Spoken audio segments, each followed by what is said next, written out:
चा जेव्हा विचार करणार तेव्हा डिसिल्टिंगचा करणार है ना. ते झालं की तेव्हा आपण विचार करूया की कुठे सिल्ट टाकणार. हे बघा आता हे जे कचरा बिचरा असतो हे सगळं आतमध्येच जाणार. हे सगळं हे बघा कोणी येत जात नाही तर कोणी टाकतो इथे कचरा. सर्व जातोच आहे ना.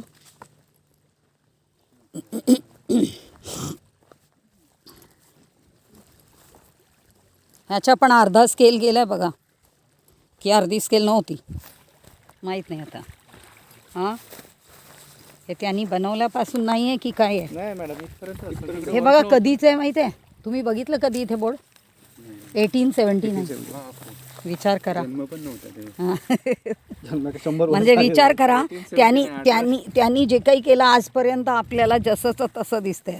हां असं तर किंचित आपल्याला कुठेतरी दिसते. पण ह्याचा उपयोग त्यांनी का लावला, काय करायला लावला, त्याचा उपयोग व्हायला पाहिजे ते तरी आपल्या विचारात असायला पाहिजे ना BMCनं.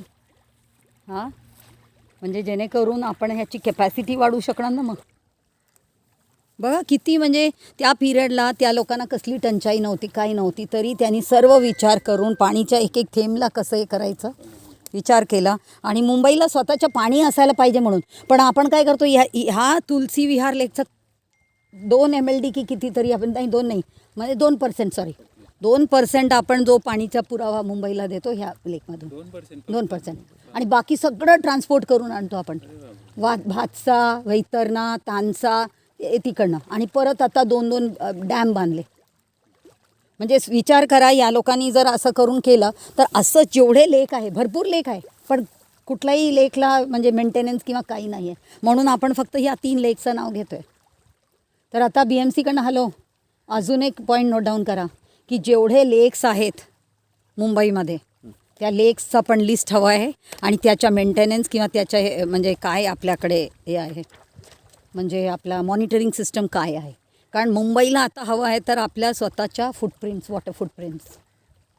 Y we should get water from transport from such a long distance. एवढा आणायलाच नको ना. विचार करा ना 120 किलोमीटर लांबून आपण पाणी ट्रान्सपोर्ट करतो त्याची खर्च किती. आणि दरवेळेला डिमांड वाढलं की आपण परत डॅमच्या भाषा करतो. पण हा जर आपण आता सिल्ट वगैरे मॉनिटरिंगचा सिस्टम त्यांनी एवढा छान करून ठेवला आहे. टाईम टू टाईम आपण सिल्ट काढायचं याची कॅपॅसिटी वाढवायची तर होणारच ना. टोटल तुमच्याकडे आहे काही माहिती की किती अजून लेक्स आहेत. आहे भरपूर आहेत. पण त्याच्या अकाउंटेबिलिटी काय पाणी सप्लायच्या त्याच्यासाठी हे सगळं त्याच्यासाठीच ब्रिटिशर्सनी करून ठेवलं होतं. हे तर चांगलं आहे त्यांनी करून ठेवलं होतं. नाही तर आपण कधी विचार पण केला नसता असं काय करायचं. त्यांनी जानवरचा विचार केला झाडांचा विचार केला पशुपक्षींचा विचार केला. हां मुंबईकरांचा विचार केला. आणि एवढा जुना 1879 विचार करा ना.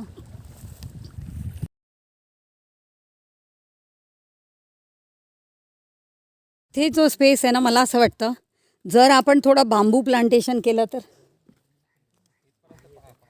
हां असू द्या ना. ते तर 3 महिना फक्त ना. आणि एकदा बांबू लागून गेला की हे होते म्हणजे इरोजनला पण थांबवतात. कारण हे जे मी आता बोलले ना पिचिंग ते आर्टिफिशियल पिचिंग का करावं लागतं. इरोजन माती पूर्ण आतमध्ये जाते. तर जेव्हा आपण इथे बांबू लावणार ना तर ही जी चांगली माती भीती आहे ना माती राहील. तर त्याच्यासाठी आणि नाहीतरी आता आपले ह्याच्यात कंपल्सरी केलं आहे बांबू लागवड. तर ते जर आपण साईडला पूर्ण अशा बांबू लागवडचा केला ना तर ऑटोमॅटिकली म्हणजे इरोजन थांबवणार म्हणजे माती आतमध्ये जाणार नाही. आणि पाणी पण धरून ठेवते मग जास्त वेळ पाणी राहील जास्त. कळलं ना. म्हणजे जेव्हा लीन पिरियड असते ना तीच सोडते पाणी मग. तर तसं तुम्ही थोडासा बांबू लागवडचा पण विचार करा. इकडनं जर कोणी हे घेतलं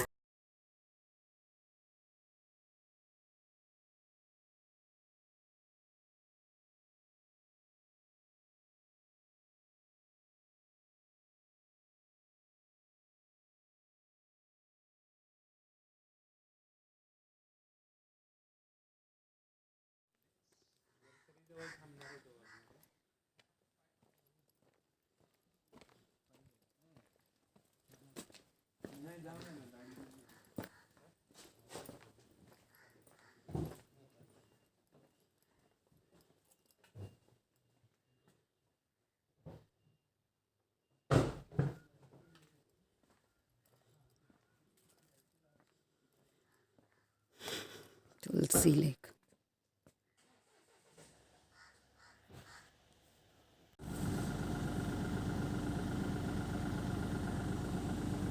चितलच आहे ना. चितळ आहे. आपण समोर गेलो तर पळणार, पण तरी इथे दिसले. थोडा हळूहळू पुढे. पण बघा आता साईडनी ते पाणी पितात ना. आता तुम्हाला पाणीचा हालत दाखवलं मी. सो त्यांच्यावर किती परिणाम होत असेल विचार करा. कारण त्यांची जी प्रोजिनी म्हणजे ते जे त्यांचा जो ऑफस्प्रिंग्स जे तयार होतात आणि किंवा हे बर्ड्स इथे आहेत पुढे, हे बर्ड्स पण आहेत, तर त्यांच्या सगळ्यांवर हे परिणाम आहे ना. तर त्यामुळे त्या पाणीचा उपचार होणे खूप गरजेचं आहे. कॉर्मोरंट का दिसत नाही जास्त? मासे नाही आहेत का? मासे आहेत. हां, पण ते कॉर्मोरंट बर्ड्स पण दिसायला पाहिजे. मग ते काही दिसत नाही. चल पुढे पुढे.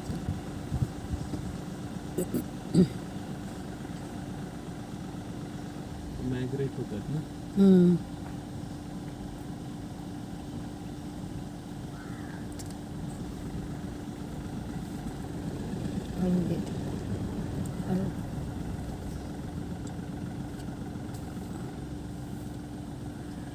इथे आहे बघ.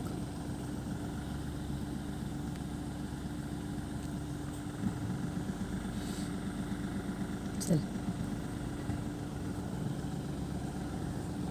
दिसतच नाही. ब्राऊन ते झालेल्या झाडी, त्यामुळे ते दिसत नाही जास्त. ते सुकलेले झाडं आहेत.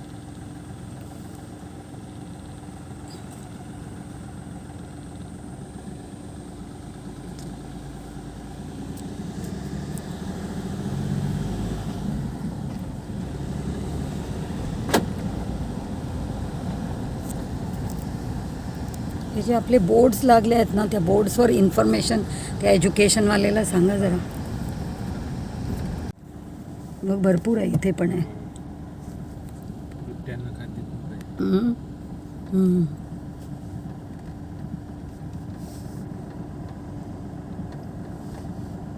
पुढे रोडवरती वानर सेना बसलेली आहेत.